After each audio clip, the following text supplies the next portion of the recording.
Dr. Zelenko, who is an inventor of Dr. Zelenko's protocol. Dr. Zelenko, how are you? Thank God, Rabbi. Thank you so much for having me. It's been a while. How are you and how's your health?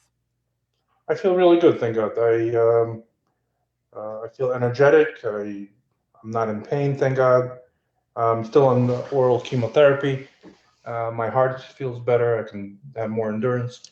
So overall, thank God, I really am very fortunate. And I have to do a PET scan soon, which I've been pushing off, but to screen to make sure that everything's okay. But thank God, no complaints. Your health is not just your health, it's everybody's health. So please keep strong. I heard that your Twitter account was unfortunately closed. People want to know more about your protocol, about what's happening. How can they be in touch with you? I had 163,000 followers, and my tweets were getting around 10 million impressions. Well, so I found that a very effective way of disseminating life-saving information. So it's a bit upsetting and tragic that that platform has been removed from me. So what I did was I taught myself how to make a website, and I made a website. It's called Vladimir Zelenko MD.com. It's my name and my degree. Vladimir Zelenko MD.com. And this website, people are saying is really really good. Actually, it's free, and it has information that is absolutely life saving.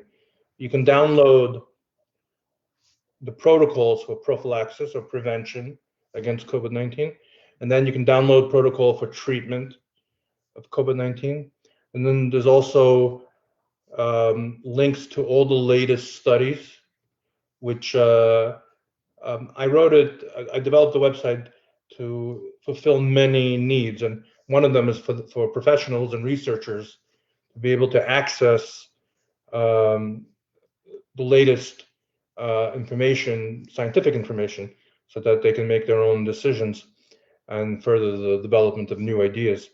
So it's very powerful. There's all the communications that I've had with the president, write letters to the president, to the Senate, to the Israeli government, to the Governor Cuomo, and other letters of historic note, which are all there available. There's patient testimonials about their experiences and so on. So I think it's a very useful, and I have all the videos, by the way, archived over there, so that all our videos are there, for example. So it's a good resource. I think that if you could share that information with everyone, it would be it could help end this crisis, because this is a crisis of censorship. This is a crisis of the suppression of life-saving ideas. You see, people shouldn't be dying from COVID anymore because we have effective treatment and effective prophylaxis. Turns out that the spread of this information is equivalent to life. I'm sorry, go Yeah, ahead. Doctor, I just wanted to mention to you that I was very much saddened or even stunned by the yesterday's news that that the congressman from Louisiana who was just elected, Luke Letlow, died at the age of 41, which is so young. We were told that this virus is not deadly; it's a new mutation. Any comments? Well, listen, nothing's 100%. The statistics are still that 99.998% of young and healthy people recover from COVID-19 without any need for medication or intervention. It's the higher risk patients that tend to have complications. But even 99.998% is not 100%. And nothing in life is 100%. Even getting into the car and coming to work also has some finite risk of death. So what we do is make a best case uh, judgment based on statistics. And my recommendation is still don't live with fear. even though occasionally a young and healthy person unfortunately dies. Now, I'm not sure about the congressman's particulars. I don't know his health history, and I don't know exactly what happened there. So it's hard for me to make any particular comment. However, I could tell you that the majority of people that have complications from COVID are the older population or those with serious medical problems. Those are the patients that are highest risk. Those are the patients that we need to devote our resources to. I just want to mention that the Fox News reports that he died of heart attack after a procedure related to COVID-19. So obviously we don't know the history, and we understand that early treatment that you advocated a long time ago from day one. You mentioned that someone who already had COVID and has antibodies.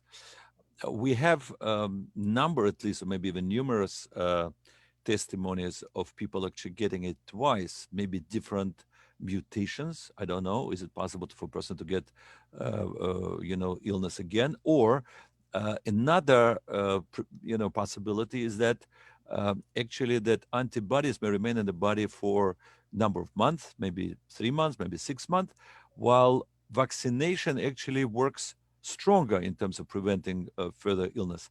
What is your comment on that? So first of all, there's only been 15 cases reported of actual reinfection proven. The majority of the people that say that they've been reinfected have not. They've either didn't have it the first time, they thought they had it, or they had it the first time and the second time they have something else that's like it, but not it. So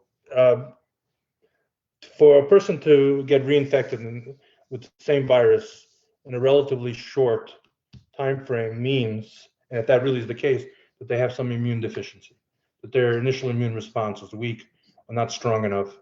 So, and that's not so common.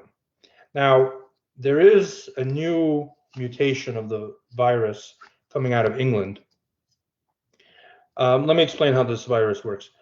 If you have a cell and you have the virus has to attach to the cell and then get absorbed into it. So there is a receptor on the cell. Let's call it the female part.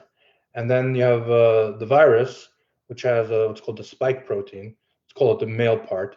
And they come together and they connect. Now, there has been a mutation in the old strain of the virus in the part of the code of the virus that changes the shape of the spike protein so that it connects better. It's a better fit. There's been a three-dimensional change in the spike protein in the new mutation that facilitates a better, stronger binding of the virus to the cell. The result of which seems to be a 70% higher rate of infectability. So, but we need to separate infectability with virulence. It's not a more deadly virus, meaning a person who gets the old virus or gets the new virus has the same risk of complications. It's not more dangerous, but but it is more infectious. More people can get it, and they can get it quicker, and they can get the spread to be quicker. Now, the reason why I bring it up, it's not clear if the vaccine that was developed for the old virus will be effective for the new virus, the new mutation.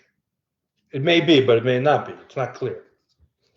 But what is clear is that the mechanism that I've been advocating for, which is the inhibition of viral replication, which is the same for both, means that the Zelenko protocol should work for both. So that's another reason to consider prophylaxis and or early treatment versus the vaccine, because there's no doubt that my approach at least will be effective against the new mutation as well. So that's just an important point to consider. Regarding the rate at which antibodies fade with time, and which they do fade with all all antibodies actually. However, it seems that there's another dimension to immunity called T cell immunity, which is not related to antibodies directly, that provides protection. So it's not yet clear if this virus will be like the flu, that way you need a new flu shot every year type of thing, or will it be more like chickenpox or something that once you're vaccinated you're good. So it's not clear yet. We'll see. Time will tell. And if people want to know more and stay in touch with you, VladimirZelenkoMD.com. We want to thank you so much for sharing life-saving information, because knowledge is life, and we want to wish you long life full of meaning and light, sharing your knowledge with others and giving them life. Thank you.